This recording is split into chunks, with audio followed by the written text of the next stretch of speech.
Hey, how you doing? And welcome to my third and final video focusing on the Beatles. I did my own personal top 40 from 1966 to 1970 and from 1962 to 1965. Now I'm going to focus on my favorite Beatles albums from 13 to 1. I'm not including Past Masters because they are compilations, but I am including Magical Mystery Tour because I think it is considered part of the Beatles album canon. Okay, so number 13, Yellow Submarine. It only has 6 songs by the Beatles.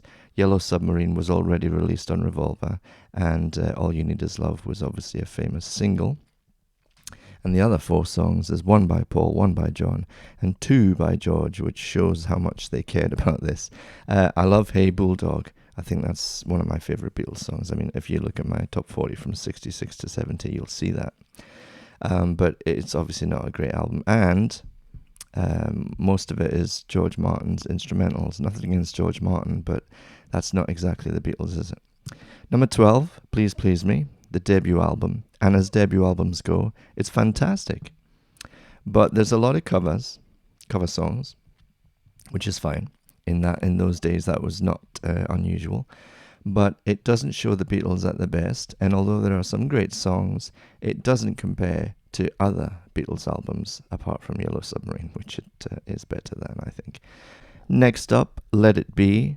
Now, I was thinking of putting this a little bit higher, but I based it on how many songs from the album I like, and that's why it stays in lowly number 11. There are some amazing songs on here, songs I really love, and if you look at my top 40 from 66 to 70, you'll see that. But there's other songs like Maggie May, Dig It, what's the other one I'm thinking of? The one after 909. I mean, that's one of their old songs from their original Hamburg days, so I just, there's a few songs in there that just let it down for me. So that's why it's in number 11 position. Number 10, With the Beatles, their second album, and they're showing signs of improvement with their songwriting, even though they were very, very busy. There's still a few covers on there, but there's still some great songs as well. So that's my number 10. Number 9, Beatles for Sale. Again, progress. This is their 4th album, and the progress is very visible, and they're maturing, they're getting better as songwriters, even though they're touring all the time, and it's like writing, touring, recording, writing, touring, So, it's a great album, but not as good as the ones that come after it. Speaking of which, number 8, Help, a film that was made more out of obligation than artistry. But I'm not judging the film, I'm judging the album, and there's some great songs. I love singing along to most of these songs, and let's be honest, there are no bad Beatles albums, really. I mean, you could argue Yellow Submarine isn't a great album, but it's the Beatles, and we don't judge them negatively. I don't judge them negatively at all, because they're the best band of all time as far as I'm concerned. But this is in order, and album has to be in number 8, and that's Help. Number 7, another film, A Hard Day's Night. Now, I think this is their best pre-Rubber Soul album, so the best of the first 5 albums. It's the songwriting is a little bit of it's still the early Beatles, you can tell, but they're improving, and the film is a hell of a lot of fun. And some of the songs on there are just exceptional, absolutely extraordinary. And if you look at my top 40 from 1962 to 1965, you'll see that this is definitely my second favorite album from those first 6. And my favorite album of those first 6 Beatles albums is my number 6 today. It's Rubber Soul. I absolutely adore this album. It used to be number 1, which is strange. I did a video way back about 5 years ago where I was rating the Beatles albums, and this was number 1. The first up until Hard Day's Night was exactly the same, but from 6 to 1 it was markedly different, and this was number 1. But now I've decided, as of when I made this list, that it's only number 6, and I feel a little bad about that because I love the album so much, but it just proves why the Beatles, for me, are the best band ever. Because when you look at from 9 to 1, they're amazing albums. I mean, you could argue more or less than that, but definitely these top 6 albums are absolutely exceptional. And Rubber Soul was always my favourite album, but I feel differently now. There are some amazing songs on there, and it's obviously worth listening. It's my favourite album cover by the Beatles. Just. At number 5, Revolver, which George Harrison considers a follow-on from Rubber Soul. Although different things were consumed in the making of both albums, I'll say no more. Revolver has some amazing songs, and it was definitely another step forward. They kept making these steps forward, and it was just, it must have been a joy to behold at the time. I wasn't alive when the Beatles existed, but it must have been absolutely a wonderful. See, what's the new Beatles album like? It's like, whoa, my God, it's a new direction. So yeah, Revolver, some amazing songs, really amazing songs, and from start to finish, it's pretty good. Well, almost from start to finish. It has Yellow Submarine on it. Okay, so now, oh, hang on a second. Yeah, no, I've changed this since I did the video. I'm looking at the screen and it's okay. So number 4, Sgt. Pepper's Lonely Hearts Club Band.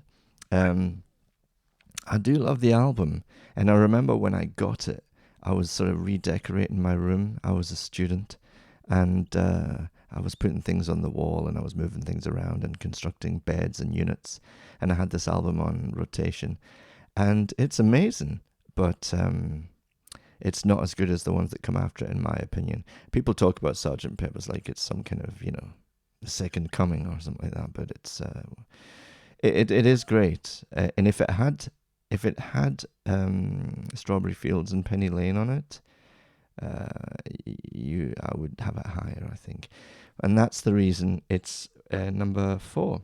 And number 3 is number 3 because it does have Strawberry Fields and Penny Lane on it, and it's Magical Mystery Tour.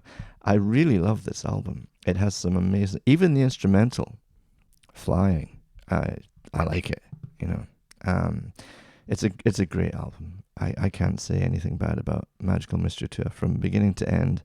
I think it's absolutely perfect. Let me see. Am I sure about that? I'm looking at all the songs. Yeah, I have no problem with the album at all. And again, progression. This was the first, well, it wasn't really an album at the time. It was an EP, but it's considered part of the Beatles canon now. But it was, apart from a couple of songs, it was post Brian Epstein. So it was when Paul McCartney was the manager of the Beatles. In all but name. He was guiding everything and making sure they didn't just fall apart and stop working. Because they could have, and in some ways they would have. But for all you want to say about Paul McCartney, he's responsible for everything post Sgt. Pepper's, because he was the catalyst in getting them back in the studio and saying, come on guys, let's get in the studio. Sorry, that was a terrible impression of Paul McCartney. Yeah. Actually, I was thinking, side note, I was thinking of the cartoon, the Beatles cartoon, and wouldn't it have been amazing if they'd actually voiced the cartoon? Of course, it's ridiculous. They were never going to voice the cartoon, but that would have been so amazing. And I would have watched every single episode. Imagine if it had been written by the writers of early Simpsons or Family Guy. Imagine that. That would have been so fantastic if the Beatles were the main characters. Oh, goodness. Well, I can dream. Anyway, where am I? Number 2 now. The White Album. Yeah, I think it only gets number 2 because it's so big and there's so many songs to choose from. So song by song, there are so many great songs. But if it was one album, what I mean is if you took the first disc and that was the White Album, or the second disc and that was the White Album, it wouldn't be so high. Because you combine those 2 discs together, you get so many fantastic songs. And I saw John Lennon read that John Lennon said he loved the White Album. He loved his contributions to the White Album. Paul didn't, because it wasn't really a Beatles album. It was a John album, a Paul album, and a George EP. That's not what he said, but those are my words. I'm paraphrasing. And he wanted it to be a collective, but it wasn't, obviously. And apparently Paul didn't want George to have so many songs, which is a shame because George's music at that point was just extraordinarily good. Well, I mean, maybe not every single song. I actually like Piggies, but a lot of people do not like Piggies. But I love Savoy Truffle. And obviously from this period on, George was an incredible songwriter, and All Things Must Pass is a good example of why they should have given him more opportunities on albums. But there you go, that's in the past. So my number one Beatles album, as of September 2023, is Abbey Road.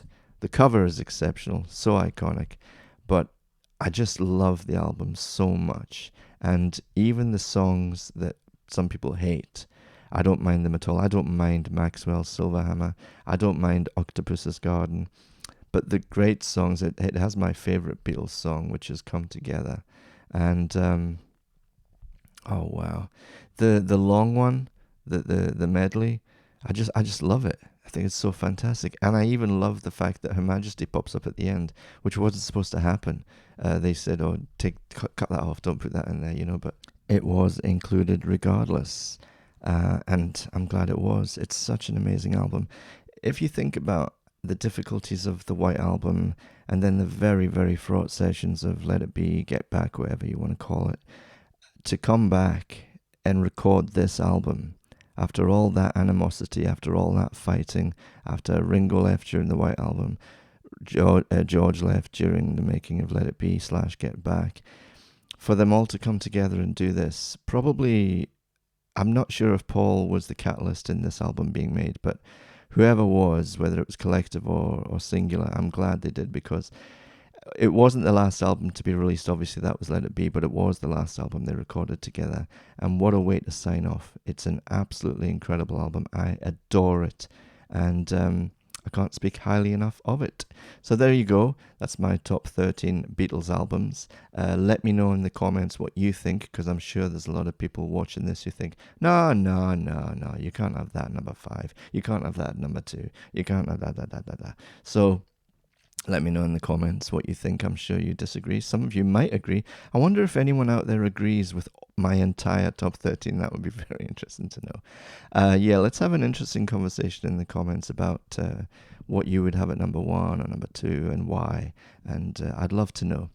And you can watch all my videos here on YouTube, so subscribe, like if you like, and as I said, leave your comments. Follow me on Spotify for all my playlists, and follow me on Mixcloud for all my radio shows, and I'll be back tomorrow with my top 40 of 1980, my long overdue top 40 of 1980. I've done my top 40s from 1970 to 1979, and you can watch them here.